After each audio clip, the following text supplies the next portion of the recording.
Breaking news చూస్తున్నాం. Film chamber ఎదుట చిన్న సినిమాల నిర్మాతలు ఆందోళన చేస్తున్నారు. ఫిల్మ్ ఛాంబర్ నిర్మాతల మండలి ఎన్నికలు నిర్వహించాలని వారు డిమాండ్ చేస్తున్నారు. చిత్రపురి కార్మికుల హక్కులను కాపాడాల్సిన అవసరం ఉందని అంటున్నారు.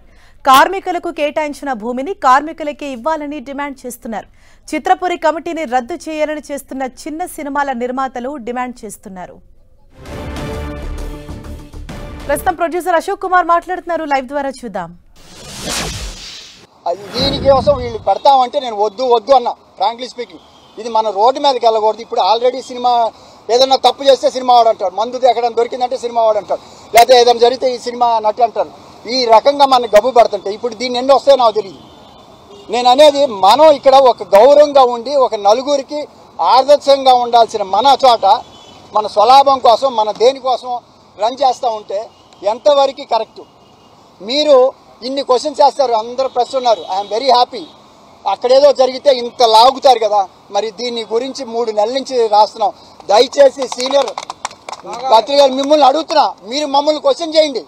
ఆ బాధ్యత లేదు. ఆ సీట్లో ఎవరెవరిని చూశారు మీరు?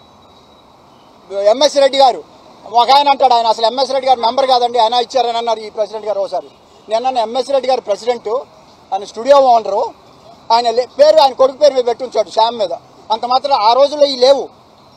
పద్మలయ ఉండండి, రామనాయుడు గారు ఉండండి, పెద్దవాళ్ళు ఇండస్ట్రీ కోసం వచ్చారు. ఇక్కడ ఈ పోస్ట్లో ఉందామని కాదు, వీళ్ళకి కావాలి. వాళ్ళకెందుకు ఇలా మాట్లాడితే ఆ గౌరవం ఏమవుతుంది?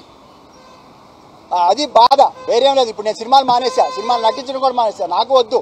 ఇది పోతే ఇది కూడా పడగొడతారు. ఇప్పుడు ఎప్పుడో త్వరలో పడగొడతారు. దానికి కూడా ఉంది. అవసరం ఏముంది? ఇప్పుడు నాకేం బెనిఫిట్ అనేది చూసుకుంటే ఇది కాదు. మీ బాధ్యత. మిమ్మల్ని రిక్వెస్ట్ చేస్తున్నాను నేను, మిమ్మల్ని దయచేసి రేపొద్దున కవరేజ్ వస్తుంది రాదు కాదు, ఆలోచించేలాగా ఒక రాయండి. మీ చదివిన పేపర్లో చూస్తారు, చంద్రబాబు గారు చూస్తారు, ఆయన చూస్తారు, అందరు చూస్తారు. రాశారనుకో, వీళ్ళు విలేకరులు ఎత్తి చూపించారు, ఏమైందని అనుకుంటారు. నాకు దిక్కు మొక్కు లేదు. నేను 3 సార్లు వెళ్ళా మినిస్టర్ల దగ్గర, అందరికి తెలుసు. రోజు ఇంకా నాకు ఇసుబట్టి ఏంటి సార్ రావట్లేదు అన్నారు. ఏం వస్తాను సార్, రూల్ పాటించమని అడిగేదానికి ఇక మీ డబ్బులు ఏమైనా ఖర్చు అవుతాయా? కాదు కదా. ఉన్న ఆఫీసర్లు ఉన్నారు కదా, పాప ఆయన ఏం చెప్తారు? పైనుంచి చెప్పొతే చేయడం. ఇప్పుడు అంటే దీనికి కూడా బాధపడాలా? మేమేమన్నా నాకేమన్నా ఆస్తులు ఇవ్వమన్నానా, లేకపోతే ఏదన్నా మాకు స్థలాలు ఇవ్వమన్నానా, లేకపోతే మాకు ఏదైనా ఇంకోటి ఇవ్వమన్నానా? దీన్ని సక్రమంగా ఇది సక్రమంగా ఉంటే అన్నీ సక్రమంగా ఉంటాయి. మిమ్మల్ని అందరినీ చేతులెత్తి అడుగుతున్నా, రిక్వెస్ట్ చేస్తున్నాం, మీరు దయచేసి. ఎందుకంటే దీనికి చాలా లింక్స్ ఉన్నాయి. చిత్రపురి కాలనీది ఒకటి ఇష్యూ ఉంది, అలానే ఇంకో ఉన్నాయి, ఒకదానికి ఒకటి లింకులు. యాక్చువల్గా ఛాంబర్కి అలాంటి సంబంధం లేదు, కానీ మార్కెటింగ్లో వాళ్ళు కూడా దిగారు. ఇది అసలు చాలా తప్పులు ఉన్నాయి. నేను దాని గురించి మాట్లాడదలుచుకోవాలి, ఎందుకంటే నేను అందులో కూడా మెంబర్. నాకు అవన్నీ వద్దు. ముందలు ఇది సక్రమంగా ఉందనుకో, అన్నీ సక్రమం అయిపోతాయి. దీన్ని సక్రమంగా అయ్యేదానికి మీ వంతు సహాయం చేయమని కోరుకుంటున్నా. నాకు తప్పులు ఏమైనా ఉంటే ఎవరినన్నా ఏదైనా మాట్లాడుంటే క్షమించమని. నేను ఎలాంటి భావన లేదు. నాకేముంది, సినిమా లేదు, నాకు వేరే వ్యాపారం ఉంది. అది కాదు కదా. అది మీరు అందరూ ఆలోచించి మీరు కొంచెం రాస్తే కనీసం వాళ్ళలో చలనం వస్తుందేమో, వచ్చి వాళ్ళ రూల్ని వాళ్ళు పాటించమని అడుగుతున్నా. ఇప్పుడు ప్రమాదం జరిగినాక వచ్చిన తర్వాత లైసెన్స్ లేదు, ఈ లైసెన్స్ లేదంటారు. ఉన్నదాన్ని చెప్పండి. మీరు వాళ్ళని ఫాలో అవుతున్నారు కదా. అది సార్ నేను చెప్పాను. వాళ్ళు రాకపోతే నేను ఏమంటున్నా, ఈ వద్దు, రోజు పోయి ఆఫీస్లో కూర్చుందామని చెప్పాను. ఆఫీస్లో మన ఆఫీసే, మనమంతా, ఆయన ప్రెసిడెంట్ కాదు, నేను ఇది కాదు, అందరం మెంబర్లే, కూర్చుందాం ఆడే. ఎందుకు ఇది? వాళ్ళే వస్తారు. పెడతామని 3 నెలల నుంచి అవుతున్నారండి. అయిపోయింది, ఆ టైం కూడా అయిపోయింది. జనరల్ బాడీలో తీసుకుంటే ఉండొచ్చు. ఆ 24 నెలలు అయిపోయినాక దానికి వాల్యూ లేదు లీగల్గా.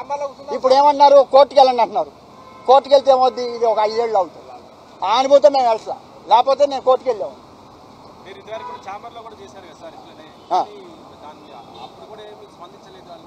చేయరండి వాళ్ళు, చేయరు. అంటే ఇప్పుడు ఏం చేయాలి? దానికి వాళ్ళు అరవద్దు, మనం తిట్టొద్దు, ఏం చేయొద్దు. వెళ్ళి వాళ్ళ ఆఫీస్ సీట్లో కూర్చుందాం, ఏమవుతుంది? ఇప్పుడు ఆ పోస్ట్ నువ్వు కాదు కదా, అందరం కూర్చుంటాం. ప్రెసిడెంట్ సీట్ అవన్నీ మనకి అక్కడ మామూలు సీట్లో రోజు కూర్చుంటాం. మన ఆఫీసే కదా, మన అందరం మెంబర్లే కదా. అయిపోయింది అంటే చెప్తున్నా. అంటే నేను అనేది అదే వద్దు. మనం ఫస్ట్ వాళ్ళు దిగడానికి వాళ్ళు ఇప్పుడు మనం లేకపోతే వాళ్ళు కూర్చొని ఏ మాట్లాడాలి, సాయంకాలం ఇచ్చేస్తారు. మనం కూర్చున్నాం అనుకో, కూర్చుంటే అయిపోద్ది.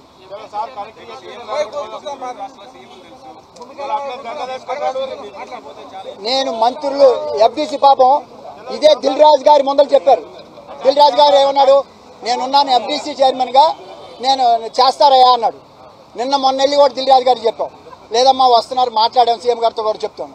ఇంకా నేను ఆ రోజు అన్నా ఒక సీఎం గారినే కలవలేదు, మిగతా వాళ్ళందరినీ కలదు. ఇప్పుడు రాత్రి వచ్చారు ఇక్కడ కలుద్దాం అనుకున్నా, కానీ వచ్చిన అకేషన్లో మనం మాట్లాడకూడదు. మనం వెళ్ళే పని కోసం అని నేను ఆ గౌరవంతో సభా మర్యాద కోసం నేను చెప్పలే. ఇప్పుడు ఇవాళ వచ్చారు ఇక్కడ దాకా వచ్చింది, వెళ్తాం. ఇక వెళ్ళేసి ఆయన అడిగి అపాయింట్మెంట్ తీసుకొని సార్ ఇది మేము ఏం అడగట్లా, మాకేమి ఇవ్వమని అడగట్లేదు, దాన్ని నిర్వర్తించండి, గెలిచి రమ్మనండి, మేము ఎవరు నిలబడం, గెలిస్తే వాళ్ళు నెచ్చుకుంటే ఓకే వాళ్ళ ఇష్టం. 22 ఏళ్ళు ఎవరు అడిగే ప్రసక్తి లేదు కదా. అందులో ఎగ్జిబిటర్స్ టైం ఇది, ఎగ్జిబిటర్స్ టైంని వాళ్ళకి వచ్చేదాన్ని తీసేసి డిస్ట్రిబ్యూటర్ నేను కంటిన్యూ అవుతానంటే అది కూడా చెప్పాం. కావాలంటే మీరు తప్పుకోండి, వాళ్ళు ఇచ్చుకుంటే చేసుకోండి అని కూడా చెప్పాం. అది లేదు అంటే ఏం చెప్పగలం దీన్ని? ఎందుకంటే వాళ్ళు ఏమన్నారంటే మీరు చాలా ధర్నాలు చేశారు, మీరు మీటింగ్లు పెట్టారు, ఏమొచ్చింది కవర్ అన్నారు, అది కూడా అన్నారు. పేపర్లో ఏమొచ్చింది, ఏం బీకారు అన్నారు, ఇది కూడా అన్నారు.